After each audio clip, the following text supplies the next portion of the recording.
Hey guys, I've been hearing weird noises in my house all night, trying to ignore them, but I'm scared. I have to go check it out. Here's something. Oh shit. What's that? Oh my god. Guys, look at that.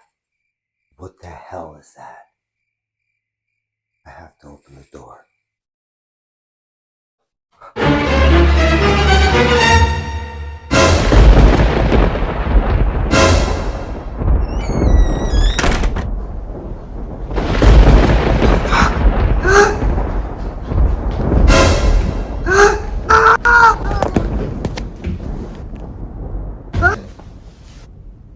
Hi everyone, welcome back to SmartyInk Workshop. It is Halloween season. I have begun to decorate my new workspace here, and I have made a few new things. Here I've made the devil this week, so let's get to work, show you how I did it. It was the Joker, if you remember this mask from a few videos ago, but I've transformed him. We've made some latex applications and fangs and some hair. First time doing eyebrows in a long time, and it was pretty fun. I'm going to show you what we did there. So welcome back. Hope you're having a good Halloween pre-season and you're decorating like I am, because you see back here I have a witch. She's so scary. Made it myself, yet it's still frightening. I don't know how that works, but here we are.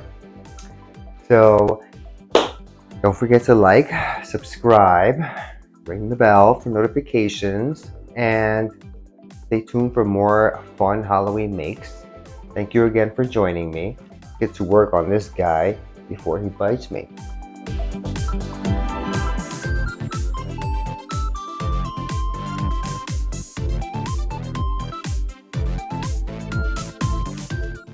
And we're going to start this transformation of the Joker into the devil by building some horns. I will be using wet clay, as I normally do for most of my sculptures. And then we will do a plaster mold over them. I'm also using my Ed head, which has been clear wrapped securely, which is very important. If it is not secure, your mold will fall off. So it must be very tight and secure as well. There's tape around it.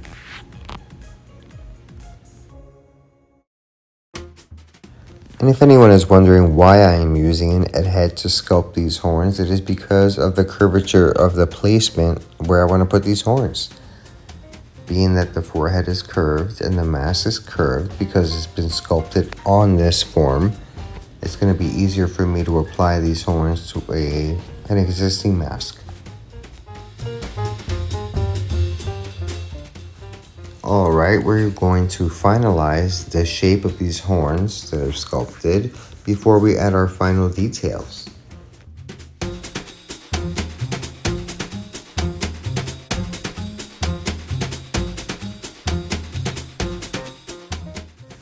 Okay, I am pleased with where these horns are. They're not perfect, but I'm just making a quick mask and it's one of a kind. Let's see what it looks like. So far the details are looking good. Let's keep going. Alright, this mask has a lot of teeth and I'm going to add a couple of fangs in there to break it up and make them look more scary. So I'm creating them right in between the horns so I can have a gang mold. It's what you call it when you're molding a few things in one mold.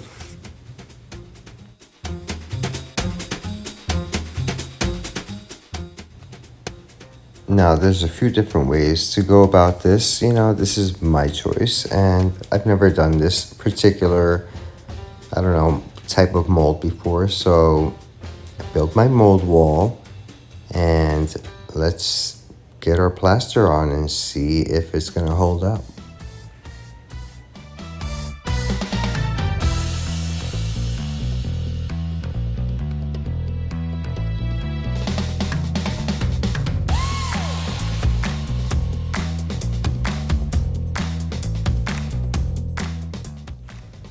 If you've watched any of my other videos and watched me make a mold, you know that I use burlap in between my layers, but because this mold is small and compact, I won't be doing that. I'm just gonna pile on the plaster and get a nice thick mold and make sure that it's sturdy enough to use.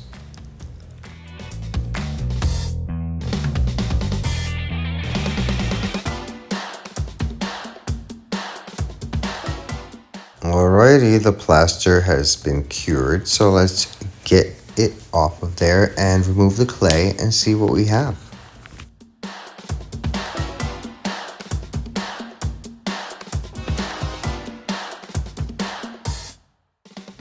Okay, the mold was successful, so now I'm going to use my slip latex, which is a little bit thicker than my other latex. And why I'm doing this is because I have an open surface that just needs to be brushed on, and I can do that in a few layers and I'll be done nice and quickly.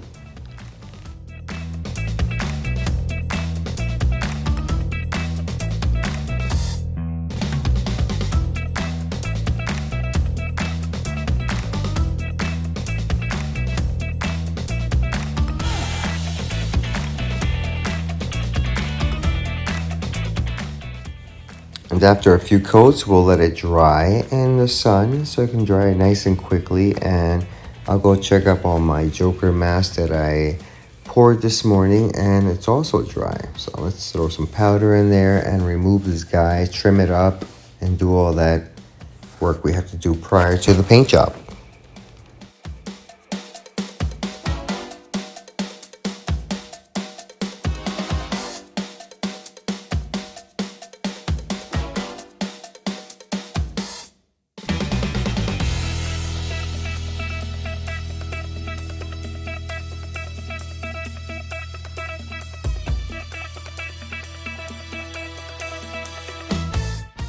Sweet, this mask looks good.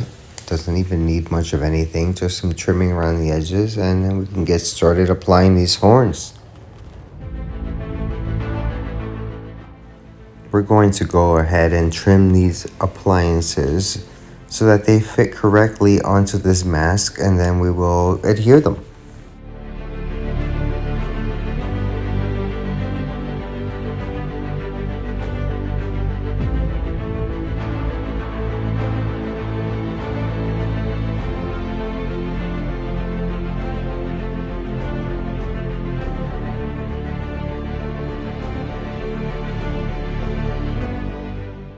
You can see I'm going back and forth a little bit until they feel like they fit right, and I think we have it.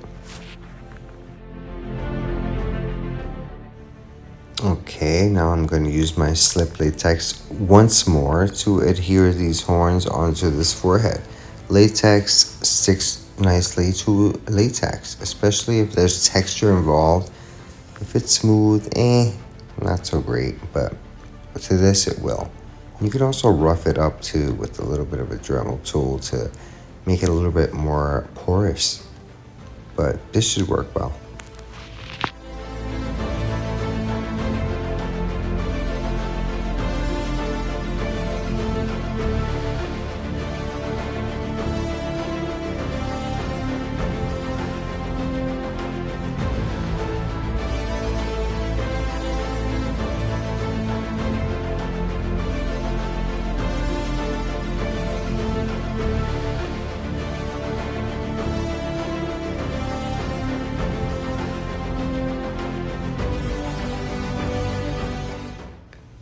Now once I have the horns adhered, I'm going to take more slip latex and kind of build up skin around it as if the horns are, coming through the skin and there's a little buildup around the edges. And it's going to take a little time and some care, but it can be done.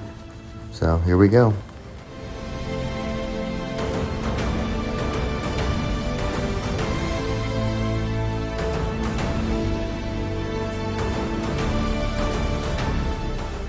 I can already tell that this process is going to take a lot longer than I intended it to, but I'm already in and I can't stop now, so we have to keep going even if it takes me an hour to do this.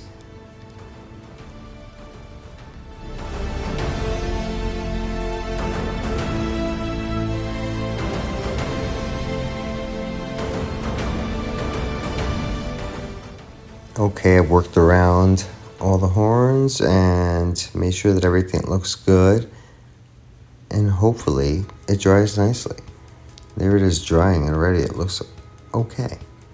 So let's cut these fangs out of here and apply those to the teeth.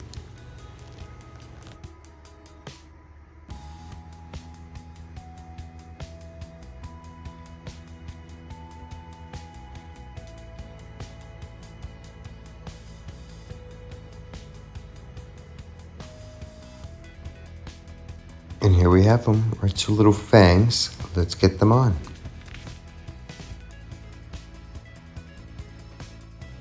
I'm going back to my slip latex to put these teeth right on top of those other teeth, but it later proves to be a mistake because, like I mentioned earlier, smooth on smooth latex doesn't always hold. So in between, I went back and I did epoxy, and it held nicely.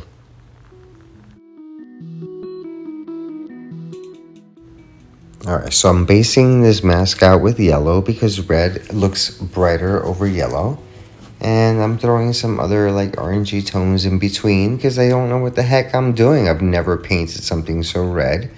So let's just get to work and see what we end up with. In the end, you can always fix any mistake. So whatever, let's just dive in.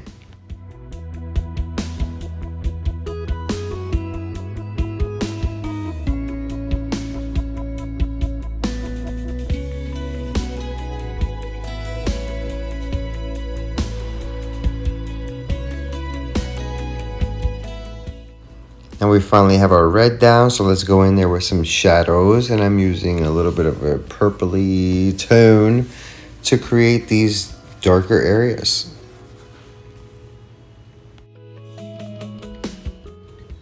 I'm using a dry brush to bring back some brightness to these teeth that I made a little bit too dark because we're going to make them stand out a little bit more against the red.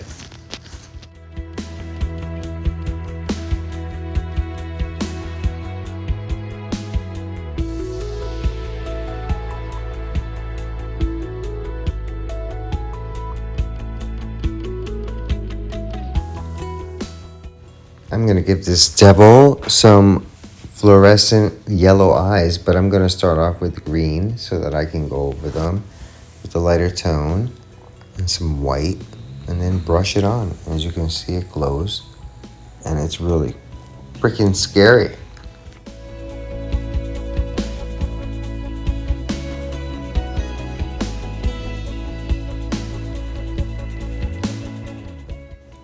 Throwing some quick 5-minute epoxy right over these eyes to protect my paint and to give the glossy eye look.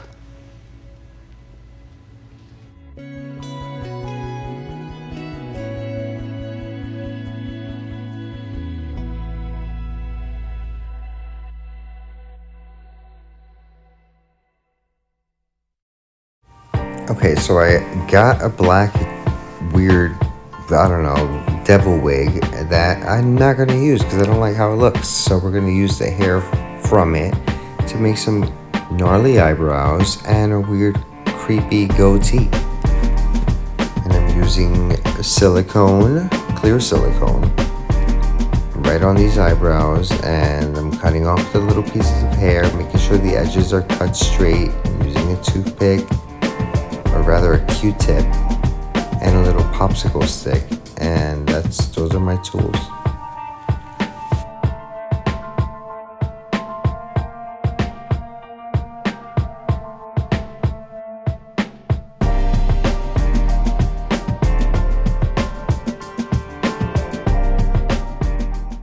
When you're hairing a mask, whether it's eyebrow, beard, or hairline, you want to make sure you place the hair in the direction you want the hair to lay. Otherwise, you're going to have a hard time. And with this devil, I want him to have a couple like layers to these eyebrows. So let's place them a little bit differently in sections so that I can have some multi-tiered looking creepy brow.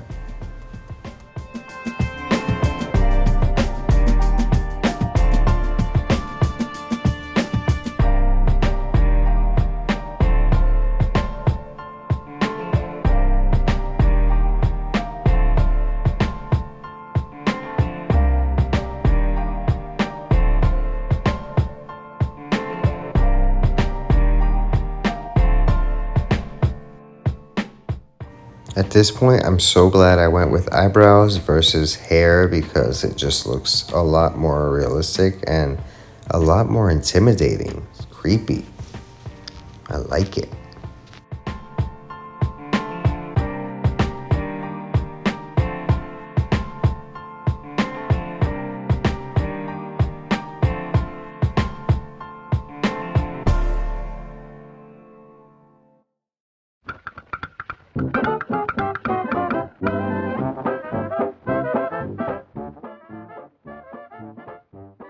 Ooh, I can't wait to use some product and put these right into shape because right now it's like, girl, get a wax.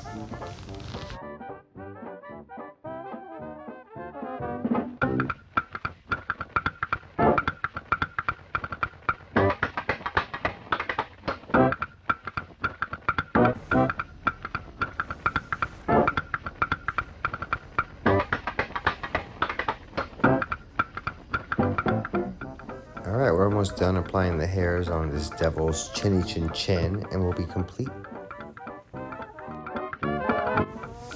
Okay, and I've also decided to add lashes because you know me, I can't stop myself, and it looks a lot more menacing, so I'm glad I did. He looks animalistic.